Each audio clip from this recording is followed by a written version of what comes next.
How's it going, guys? I'm your host Caravan Gaming. Welcome back to this week's Adventure Quest release video, and this week we actually have another small release, so there's actually not much stuff for me to cover.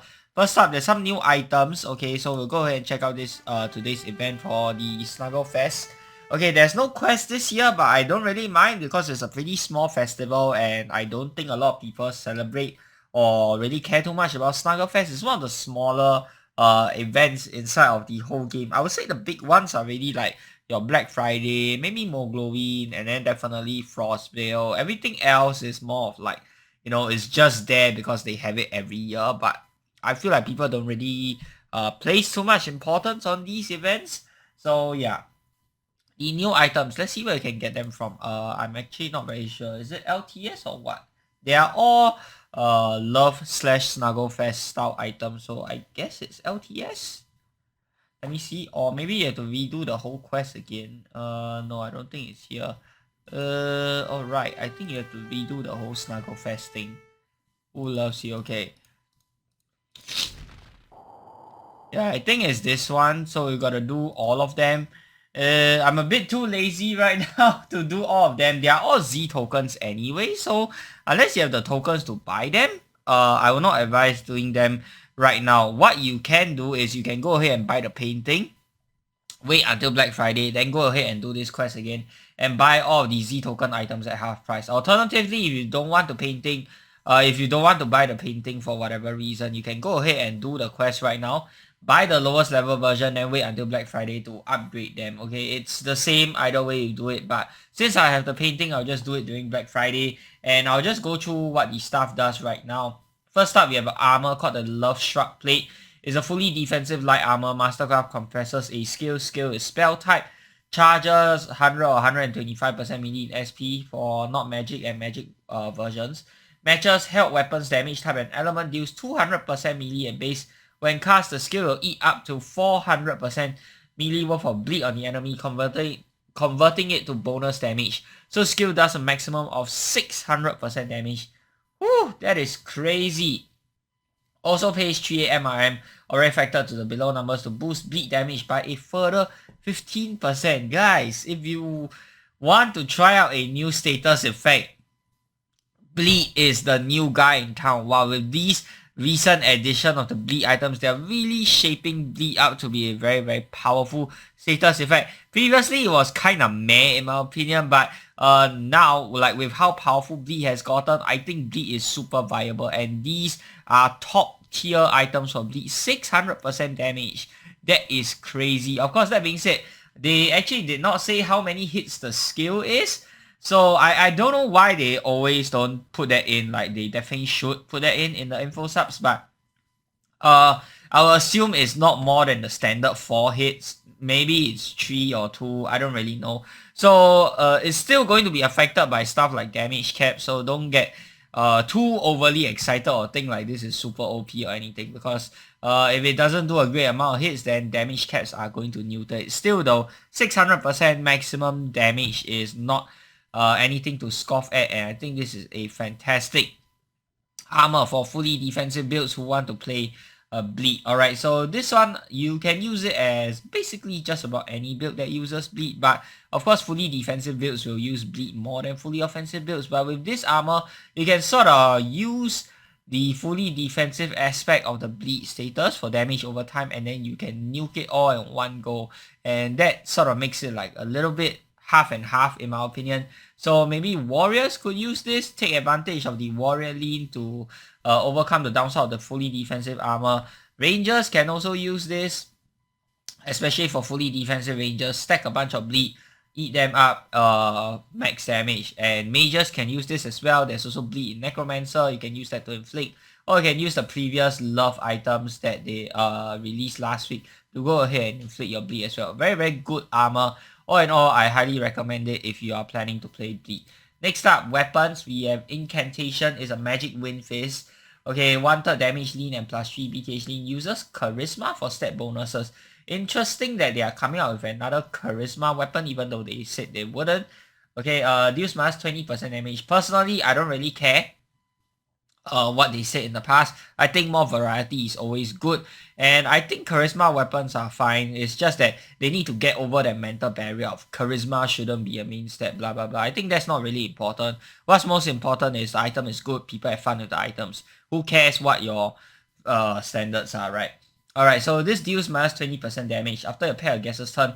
Attempts to inflict wind ally round lasts 1 turn. The monster can resist with a save, inflict charisma overlock. Resist with endurance overlock, special is 3 hits, magic wind. So this is a pretty decent weapon as well. Okay, wait. Is this... Hang on. I don't think this is the love item. I think this is... Is this... What's his name again? Night Angel. Yeah, is this Night Angel's custom weapon? I think so. So they also released Night Angel's Golden Death Ticket item finally. Okay, so you guys can go ahead and check that out. I personally will be buying it during Black Friday, not now. Oh yeah, so it's not the Love series of weapons. It is the Golden Death Ticket item for Night Angel, which I think he is 2nd place. Yeah, very, very generous. Yep, 2nd place for 2023, which is last year's summer season of gifting. And look at this. Freaking amazing looking items. Like all of the items where all the winners were amazing. I already went through the rest in the previous video, so you can go and check those out. But yeah, this one, oh my god, lovely, lovely. And it's basically a wind clone of Independence Dagger. So what it does is, yeah, it inflicts wind ally round, and this works perfectly well with your Wish Weaver set. If you got a Wish Weaver set from the 2023 summer donation contest and you pair it with this, oh boy, wow, like just wow, the amount of wind ally round you can inflict is just crazy. So overall, very good synergy with the Wish Weaver set. Are there any other wind ally round items in the game? Not any that I remember off the top of my head. Please do correct me in the comment section if I'm wrong. But yeah, when I first look at this, I really thought it was like darkness element because of all the purple. But I guess wind fits too. So yeah, nice weapon. And thank you so much, Night Angel, for finally sharing this weapon with us. Sapphire, finally your blue ball waiting period is over. Okay, last but not least, we have spells. Okay, this one you can get it from the SnuggleFest event as well. Alright, so it's a 4 meter SnuggleFest skeleton attack. Same as all the previous skeleton attack spells. Okay, Mastercraft Wind spell, 4 hits. If the monster is afflicted with control, then the spell eats up to 400% melee worth of control to boost your damage by that amount. This for some weird reason is Z tokens, even though the previous skeleton attack spells weren't tokens. Is this worth it? No, I do not think this is worth it because this causes Z tokens, and on top of that, control is a stun effect, which means it's not going to affect majority of your modern boss monsters which have freedom. So it's not exactly something that you want to use. This is the thing that I would pass up for this week's release. I don't think it's worth it to get it at all. You can just use your other skeleton attack spells. I think those will work better because at least they are not that neutered by you know, modern boss mechanics. So this one is a skip for me. And last but not least, we have some updates, or should I say nerfs, to optical and pet Hypercrit in general. Let's go ahead and check that out. I don't agree with this change and I don't like this change. I have no idea why the heck they decided to change this out of nowhere. I think it was perfectly fine, but yeah, snitches be snitching. So here we go, guys. Alright, so I'm just gonna bring out Underwormling. No, I'm gonna bring out Jelly, sorry. Just to show you guys. Okay, wait, no, should I use Jelly? Alright, so if I do optical right now and then I click on this, I don't think optical, yeah, you can see here, now we get a Hypercrit. Alright, and boom, it's gone. Okay, so previously it was like a permanent effect, now it only happens when the crit, when the pet comes out, which there isn't much change if you use it like this, but if you use it with Shadow Feeder Pendant, go and take a look at that. Alright, so if I attack, and I attack again. Alright, so now, boom, Hypercrit. Okay,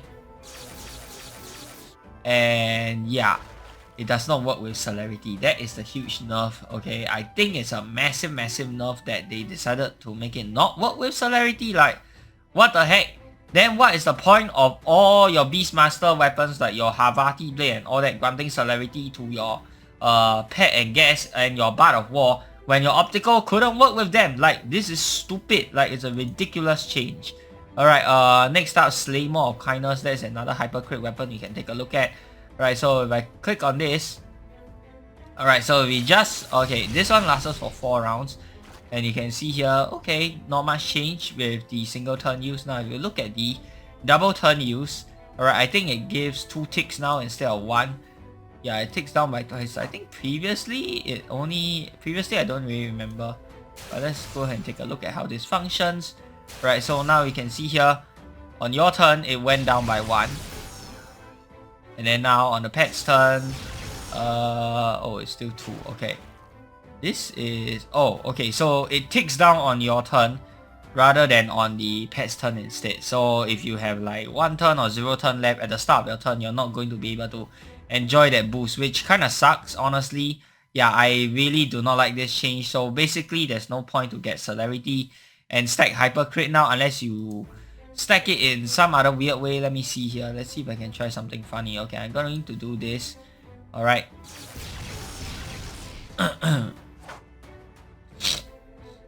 Okay, this works. Oh, wait, this is empowerment. Oh, this is empowerment. Wait, is this empowerment or Hypercrit? I don't remember. Move this. Oh, okay, there's Hypercrit as well. Okay, so if I do Shadow Feeder over here, and I do Optical over here, attack again. Nice juicy Hypercrit. Second round. Yep, second round, oh, you still get a Hypercrit pet, but you need to use your Slaymore of Kindness, okay? You cannot just rely on Optical. So Optical on its own will not give you Hypercrit on the second Celerity turn, which really, I don't understand why they do this. They make so many items for like pet and guest Celerity, and then they completely destroyed Optical with this like freaking update. So what's the point of having Celerity if you can't make your guesses, you can't make your pets Hypercrit anymore? I do not understand. So you only be able to use them for a single turn. In which case, then why would you even use Celerity for your pet and guess at all if the second attack is not going to enjoy the full boost? It's not efficient and it's not great. Like, I don't see a lot of reason to use pet and guess Celerity right now because of the fact that, you know, on the second turn you will not be getting the boost from Optical, which really sucks. Okay, so just to test it out again so you guys can see, right, I'm going to do Shadow Feeder Pendant here, get 1 extra turn, and then we'll do Optical here. Right now you can see we don't have the Hypercrit yet. Now the Hypercrit kicks in, okay, on the second turn, and then you can see here, first round, get a Hypercrit, very nice. Second round, no Hypercrit at all. So yeah, not great, guys, not great. Not a good time for Beastmasters out there, which is why I've been saying ever since the stat revamp. I think Beastmasters are really taking a huge L from this whole change. If you're a Beastmaster build, I would say you can consider changing out. I don't think Beastmasters are in a really good spot right now. I do have to admit that the BTH boost was a lot more than was definitely quite a big bump up in terms of the BTH boost, and that's something that I would say overlooked or underestimated. I think the BTH boost is really good. You're getting like close to 20 extra BTH on your pet and guest attacks. That really helps them land the stuff, but in exchange you're sacrificing so much power. Like, there's a lot of power being thrown out for Charisma. You also have the increased upkeep cost, and now they are nerfing Optical as well. Like, what gives, man? What gives? I don't get it. Overall, I think it's a nerf to Beastmasters. Do I think they need a nerf? I don't really think so, because while pets and guesses are pretty useful, the amount of power for the amount of power with relations to the cost that you have to pay for them, I feel like it's justified in an actual battle. Like, if you look at it on paper, sure, you might say, oh no, it's so overpowered, but you look at it practically inside of the game, I think it's pretty well balanced. You need to give people the choice to use, to want to use your pets and guesses, spend SP, spend MP upkeeping them, instead of, you know, using a skill or some other things that you could do with your SP. But with this update, I don't really see like a huge reason for people to want to use something like guesses over, you know, just a simple skill which is going to do more damage or provide more value in terms of other stuff. Okay, INT is still going through all of the guesses again. I think she has to go through everything again to make sure all the statuses work, which I think is really stupid. Like, they make this completely unnecessary change that Beastmasters do not like, do not want, And now they have to go back and spend another entire year going through all the gadgets once again, wasting a whole bunch of time for some updates that people are not happy with. Like literally, the only unhappy people I see, okay, the people who are complaining that, oh, this is OP, this is OP, are the people who don't even use Charisma. Why are you pandering to people who don't even use the stat to begin with? Like, you should be listening to the people who use the stat, right? Like, the people who are saying Charisma is OP, they want it nerfed, they don't use Charisma. Why would you cater to the people who are not even users of your product? You know, it makes absolutely no sense at all. And would this change make them want to switch over and use Charisma?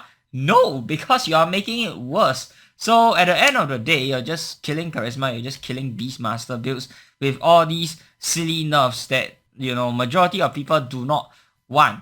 Personally, I think going forward, I will definitely be changing my stat build soon, so you guys can wait and see what is the next stat build and ideas that I have for this build. But yeah, safe to say that Charisma will most likely no longer be a part of what I run. Alright, so with that being said, that's going to do it for today's short release and short video, guys. Let me know what you guys think down in the comment section below.